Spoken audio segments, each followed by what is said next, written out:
नमस्कार.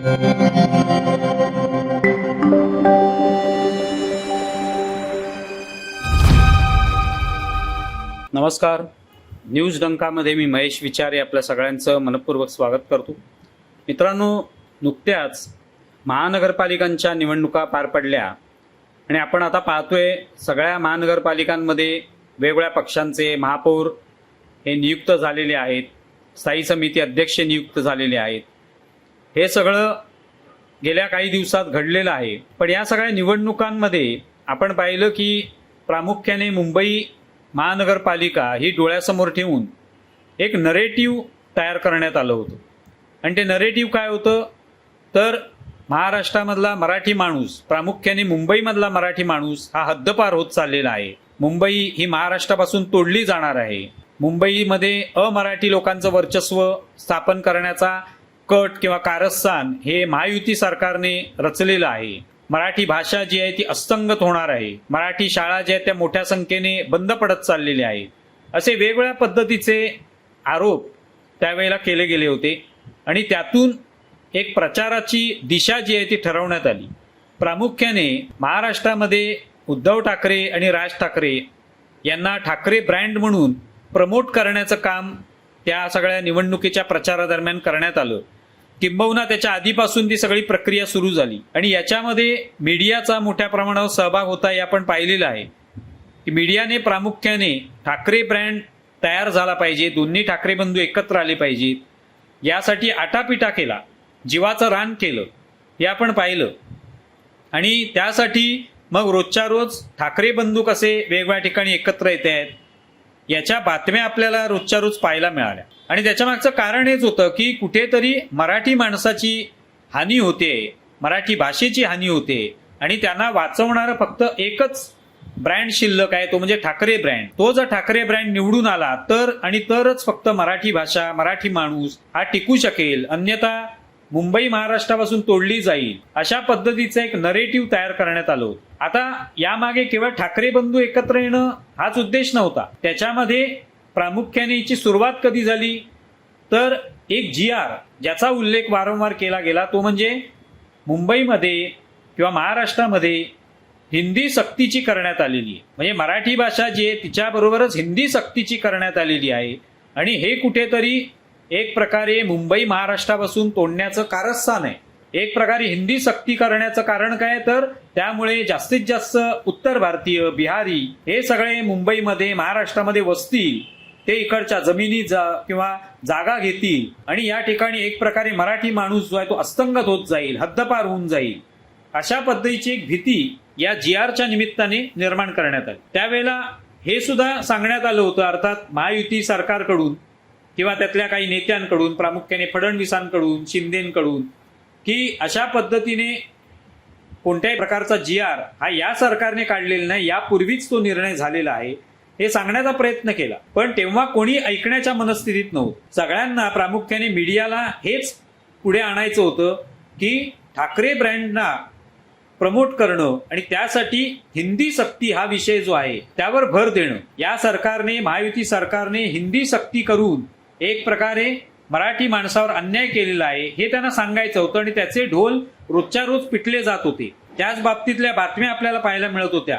अनेक मराठी अभ्यासक नव्याने तयार झाले, अनेक मराठी भाषेवर प्रेम करणारे लोक अचानक तयार झाले, अनेक कलाकारांना अचानक मराठी भाषा जी आहे त्याविषयी बोलावंसं वाटू लागलं आणि त्यांचा एक गट अशा मराठी अभिनेत्यांचा, अभिनेत्रींचा तो तयार झाला. त्यांनी मराठी भाषेवर बोलायला सुरुवात केली आणि कुठेतरी वातावरण असं तयार करण्यात आलं की यातून ठाकरे ब्रँडला फायदा व्हावा. आता अर्थात त्या निवडणुकीत काय झालं ठाकरे ब्रँडचं आपल्याला माहितीच आहे. हे मनसेला मुंबईमध्ये अवघ्या 6 जागा मिळाल्या, उद्धव ठाकरेंच्या पक्षाला 65 जागा मिळाल्या, ज्या आधी 84 होत्या त्यावरनं ते 65 वर आले. पण अर्थात ती त्यांच्या दृष्टीने तरी बरी कामगिरी होती. पण हे सगळं करण्यात आलं, हिंदी सक्ती महायुतीचं सरकार करतंय हा आरोप ठेवून हे सगळं करण्यात आलं. त्यासाठी मग गायपट्टा, उत्तर भारत, दक्षिण भारत अशा पद्धतीचे वेगवेगळे नरेटिव्ह तयार करण्यात आले. आता विधिमंडळामध्ये सध्या अर्थसंकल्पीय अधिवेशन सुरू आहे. त्यावेळेला महाराष्ट्राचे मुख्यमंत्री देवेंद्र फडणवीस यांनी या सगळ्याची पोलखोल केली. काय पोलखोल केली तर हा जो काही हिंदी सक्तीचा निर्णय होता हा कोणाच्या काळात झालेला आहे? उद्धव ठाकरे सरकारच्या काळामध्ये. अर्थात हे याआधी सुद्धा सांगण्यात आलं होतं, पण आता अधिवेशनामध्ये सांगितले, कागदपत्र सगळी दाखवून सांगण्यात आले. त्याच्यावरने स्पष्ट होतं की आता ते रेकॉर्डवर आलेले, आता त्याला अधिकृत म्हणता येऊ शकतं. त्यावेळेला सगळे सांगतही होते, अनेक कागदपत्र दाखवली गेली, जुने GR दाखवण्यात आले, पण त्याच्यावर कोणी विश्वास ठेवायला तयार नाही किंवा त्या बातम्यांना कुठेतरी लोकांपुढे मांडण्याचा प्रयत्न केला गेला नाही. त्या बातम्या ज्या त्या मागे ठेवण्यात आल्या. पुढे कोणाला आणलं गेलं तर ठाकरे ब्रँडला. पण फडणवीसांनी हे सांगितलं की याचा निर्णय हा सप्टेंबर 2021 मध्ये झाला. त्यावेळेला तेव्हाच्या सरकारने 2020 मध्ये जी समिती स्थापन केली होती रघुनाथ माशेलकर यांच्या नेतृत्वाखाली, अनेक तज्ज्ञ त्याच्यामध्ये होते. या समितीने जो अहवाल दिला त्या अहवालामध्येच म्हटलं होतं की पहिलीपासून इंग्रजी आणि हिंदी सक्तीची केली गेली पाहिजे. त्या अहवालाला मान्यता कोणी दिली तर तेव्हाच्या मंत्रिमंडळाने, म्हणजे अर्थात उद्धव ठाकरेंच्या नेतृत्वाखालच्या मंत्रिमंडळाने. आणि ती मान्यता दिली याचा अर्थच त्यांनी त्याच्यावर सही सुद्धा केली. आणि मान्यता दिली याचा अर्थ त्यांनी अहवाल जो आहे तो मान्य केलेला आहे.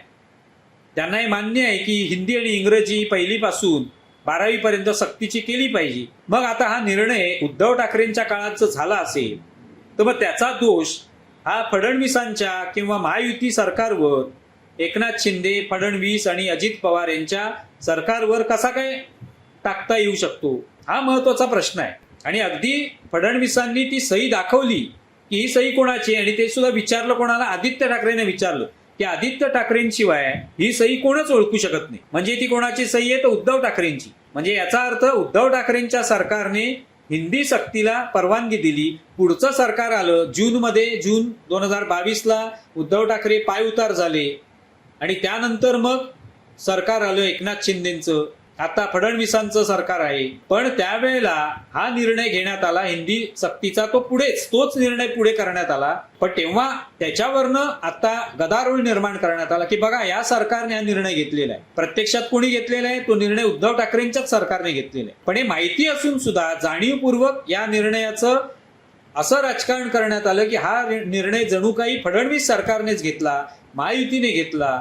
आणि ते कसे मराठी विरोधी आहेत, मराठी भाषा विरोधी आहेत, महाराष्ट्र विरोधी आहेत, मुंबई तोडण्यासाठी हे सगळे प्रयत्न करणार आहेत, हे दाखवण्याचा प्रयत्न झाला.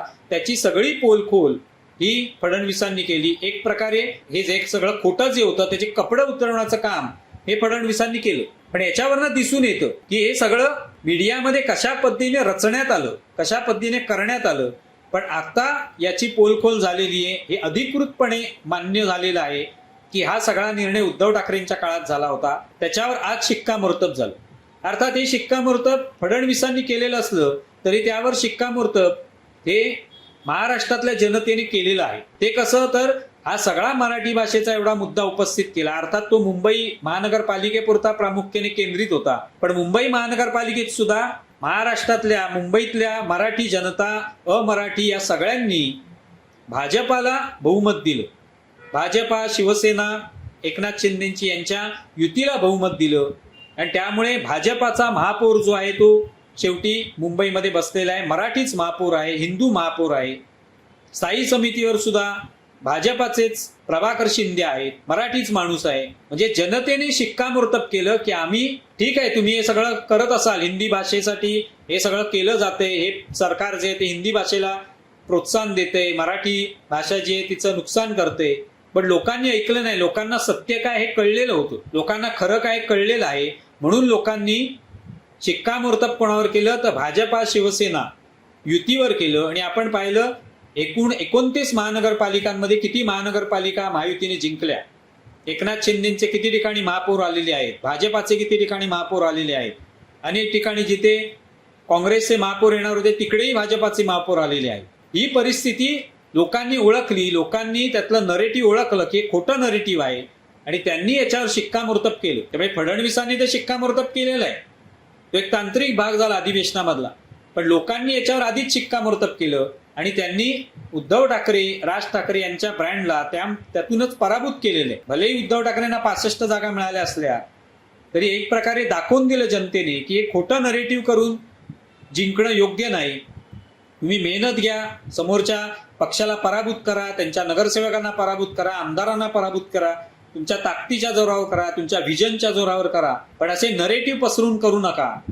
हे वारंवार जनता सांगते. आपण पाहतोय अगदी लोकसभेच्या निवडणुका असो की विधानसभेच्या निवडणुका असो, असे अनेक खोटे नरेटिव्ह वारंवार तयार केले गेले. कधी हिंडेनबर्गचा मुद्दा असेल, कधी नरवणेंच्या पुस्तकाचा मुद्दा असेल, कधी एप्स्टीन फाईलचा असेल, पण लोक बरोबर ओळखतात की खरं काय खोटं काय. ते अनेक दिवस वाट पाहतात की काय काय माहिती समोर येते आणि कोण खरं बोलते कोण खोटं बोलते, आणि त्यावरनं ते ठरवतात की सत्य काय आहे. म्हणजे आता सत्य हे तुम्हाला कोणी सांगितलं म्हणून कळत नाही, जनताही ठरवते सत्य काय आहे ते. जनतेला ही आकलन शक्ती निश्चितपणे आहे की सत्य काय आहे, आणि त्यांनी ते सत्य ओळखलं. तेच सत्य फडणवीसांनी मांडलं, आणि एक प्रकारे ठाकरे ब्रँडचा जो काही बाऊ करण्यात आला होता यात सगळ्या हिंदी आणि हिंदी भाषेच्या सक्तीवरनं, मराठी भाषेच्या हानीवरनं, ते सगळा जो ठाकरे ब्रँड त्याच्यावर उभा होता डळमळीत त्या पायावर, तो कोसळून पडला एक प्रकारे. आणि ठाकरे ब्रँडची फडणवीसांनी एक प्रकारे बिन पाण्याने या सगळ्या अधिवेशनामध्ये केली असं आपण म्हणू शकतो. तुम्हाला विषय कसा वाटलाय जरूर कळवा. आमचा व्हिडिओ जास्तीत जास्त लाईक करा, शेअर करा, आणि आमचे YouTube चॅनल सबस्क्राईब करा. धन्यवाद.